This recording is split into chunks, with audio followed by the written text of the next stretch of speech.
다음 꼭지는요. 글로벌 펀드 매니저 조사를 해봤더니 현금 비중이 1년에 최대까지 올라왔다라는 소식입니다. 이게 뭐냐 하면은 이제 여기에서 글로벌 펀드 매니저 조사를 매달 하고 있어요. 사실 요 서베이 결과가 매달 나오는데 이제 요 가장 최신 자료가 나온 걸 보니까는 매니저들의 현금 비중이 최대치까지 올라왔다라는 겁니다. 이게 이제 조금 의미가 있는 건 뭐냐 하면 430명의 패널들을 대상으로 한 설문조사인데 이들이 관리하는 규모가 1.3조 달러로 어마어마한 금액이다라는 거죠. 자, 여기 나온 것들 특이한 내용들을 쭉 줄글로 한번 적어봤어요. 뭐냐 하면 경제 전망이 많이 나빠졌습니다. 18개월 만에 처음으로요. 전망이 네거티브로 돌아섰습니다. 이제 긍정적으로 보는 사람보다는 부정적으로 보는 사람이 숫자가 더 많아졌다는 거죠.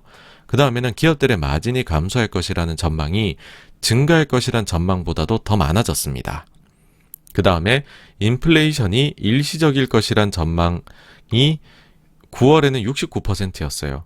근데 10월에는 58%로 감소해서, 그러니까 여전히 이제 그 매니저 중에 약 60% 정도는 인플레이션은 일시적이야 라고 생각하지만, 그렇지만 그 일시적이라고 생각하는 비중은 낮아져 가고 있다는 거고요. 그 다음에 단기금리가 더 오를 것이란 전망을 하는 펀드 매니저의 비중이 거의 역사상 최고치로 치솟아 있다는 겁니다. 그러니까는 금리 인상 속도가 빠를 것이다 라고 생각한 쪽이 많다는 거죠. 그래서 원래는 내년도 금리 인상은 다수의 의견은 아니었어요. 근데 이제는 내년도 1회 금리 인상이 다수 의견으로 변했고요. 그리고 이제 그 장단기 금리, 이 일드 커브죠. 요 일드 커브가 플래트닝으로 이제 의견이 급격히 기울어졌다라는 거고요. 그 다음에 바이든 대통령의 인프라 법안의 규모가 예상치가 지난달에 1.9조 달러였어요. 예. 이것도 지금 바이든 대통령 계획보다 작죠. 근데 이보다도 더 작은 1.7조 달러까지 작아질 거야로 매니저들은 예상하고 있다라는 거고요.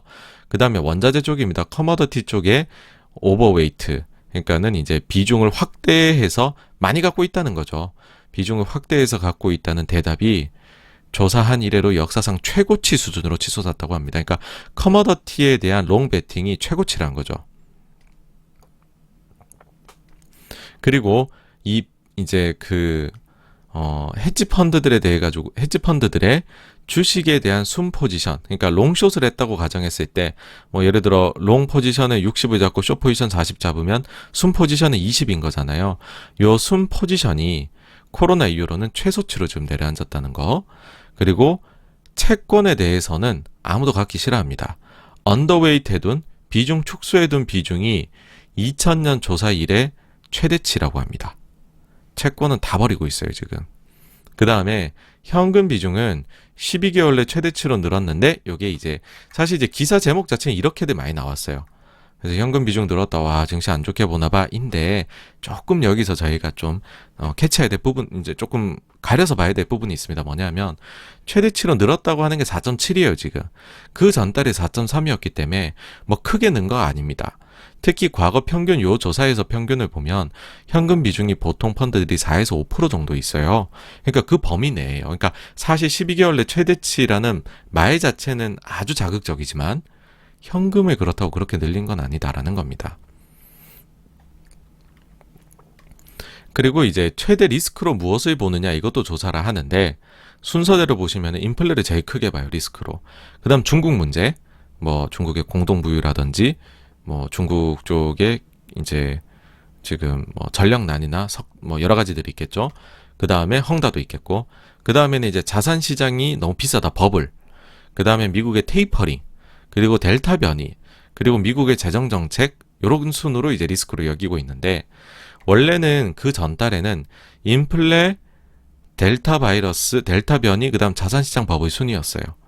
그러니까 델타는 엄청 뒤로 갔고 중국이 갑자기 혜성처럼 떠올랐죠. 그리고 자산시장 버블은 은근히 남아있고, 예. 그리고 이제 인플레가 계속 1등이니까 안 느껴지시겠지만 인플레를 실제 숫자로 보면 인플레이션에 대해 걱정하는 수준이 그 전달에 비해 2배 더 늘어났습니다. 그러니까 인플레에 대한 우려가 2배 강렬해졌고, 중국은 순위권에도 없었는데 중국 리스크가 2위로 올라왔고요. 델타는 이제 확 밀려났고, 예, 뭐 그런 식인 거죠. 그리고 테이퍼링 미국 재정을 새롭게 조금씩 걱정하기 시작했다입니다. 이 정리를 한번 해볼게요. 정리를 한번 해보면 이래요. 이게 중요합니다. 여기서부터 중요합니다.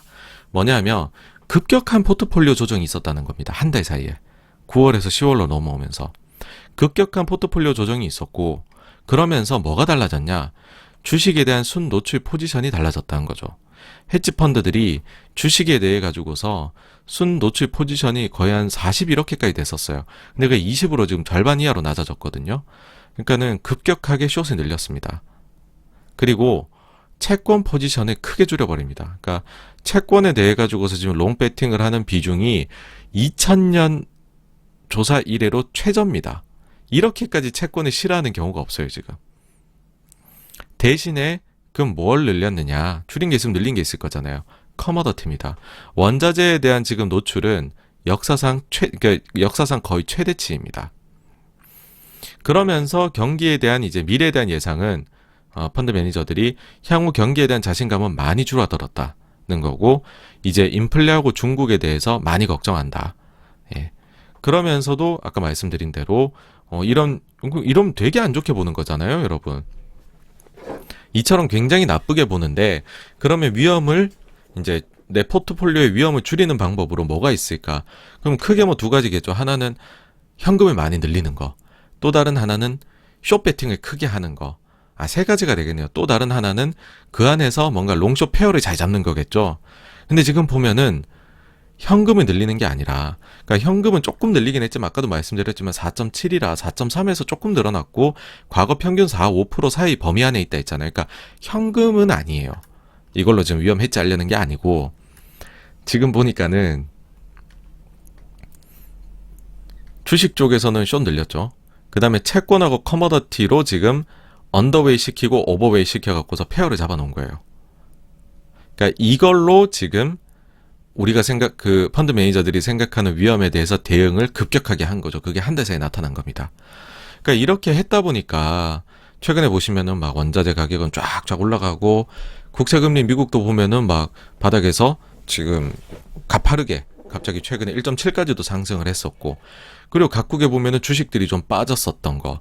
그 다음에 특히나 보면은 그 안에서 지수는 가만히 있는데 막 주식들은, 개별주들은 엄청 오르는 거, 엄청 빠지는 거, 엄청 강도가 셌잖아요. 그게 이제 이해가 되는 거죠, 이걸 보면. 그래서 이제 요거를 보면서 어떤 생각이 저는 들었냐면 이런 겁니다. 그러니까는 사람들이 적당히 위험하다고 지금 느끼는 것 같아요. 그러니까 무슨 말이냐면, 여러분 있잖아요. 정말로 폭락할 것 같잖아요. 진짜로 엄청나게 폭락할 것 같으면 이런 식으로 롱숏이나 어떤 건 오버웨이트, 어떤 걸 언더웨이트 하는 전략은 무의미합니다. 여러분들 작년에 코로나 때 겪어보시면 아시겠지만은, 처음에 코로나 터져서 증시 좀 휘청휘청 거릴 때에는 금을 사요, 사람들이. 야, 금이 해지 수단이야. 근데 진짜로 증시가 3월 달에 엄청 빠지고 있을 땐 금도 많이 빠지죠. 어쩔 수 없습니다. 해지할 수 있는 안전자산이 어디 있어요? 자산이란 걸 가지는 것 자체가 문제인데. 그러니까는 엄청 폭락한다고 생각할 때에는 현금이 답이에요. 무조건 현금이 왕입니다. 근데 지금 현금 별로 안 늘렸어요. 그러니까 그냥 적당히 좀 약간 조정은 오지 않을까라는 생각으로 사람들이 이런 포지션을 지금 급격히 지금 잡아놓은 거죠. 네. 그래서 이제 여기 보면 가장 소위 말해 붐비는 포지션도 지금 요게 조사를 하거든요. 가장 붐비는 포지션은요, 지금 미국 테크 주식에 대한 매수 의견입니다.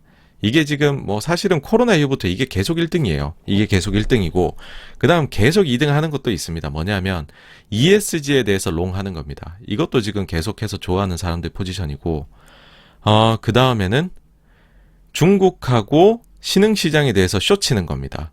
이것도 좋아하는 포지션이고, 비트코인 롱도 지금 꽤 많이 올라와 있어요, 여러분. 그 펀드 매니저들 사이에서. 예. 그 다음에 새롭게 올라온 게 그 원유를 사자, 원유 롱 포지션. 그 다음에 미국 채권을 숏 치자. 요 포지션들이 갑자기 많이 올라왔습니다.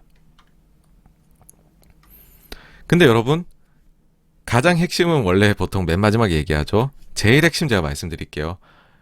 이 서베이의 조사 기간은 10월 8일에서 14일이었습니다. 10월 8일에서 14일이요. 이때 증시 상황이 어땠죠? 안 좋았죠. 주식시장이 이때는 뭐 인플레가 과도하게 올 수 있으니 증시가 여기서 큰 조정이 올 수 있어 막 얘기하던 때입니다.